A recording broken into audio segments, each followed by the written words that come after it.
मानस हेले हटहटा बीजेडी साधारण संपादक मानस मंगराज हटहटा बीजेडी मुख्यालय शंख भवन में युव छात्र नेता मान तीव्र विरोध और आक्रोशर सम्मुखीन होगा पड़ी। परिस्थिति अणायत होता देखि से दलर राज्यस्तरीय कर्मकर्ता बैठक में जोग न दे बीजेडी सुप्रीमो नवीन पट्टनायक आसवा पूर्व शंख भवन पलाइबा पछाई नथिले। मानस को एभली हटहटा हेउतबा बेले दलर समस्त दलीय पदाधिकारी एवं आग धाड़ी नेता माने उपस्थित थिले मध्य केही तांको सपक्ष रे आग को आसी नथिले।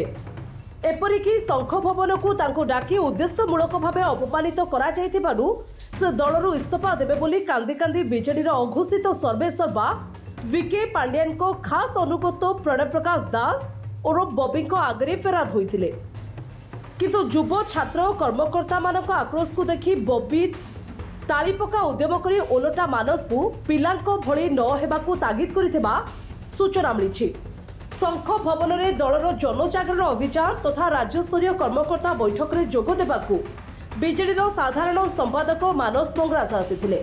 से शंख भवन परिसर में गाड़ी ओह्लाइबा मात्रे दलर युव छात्र संगठनर आगधाड़ी किछि कर्मकर्ता सीधा सड़क तांको ना नहीं होहल्ला करथिले।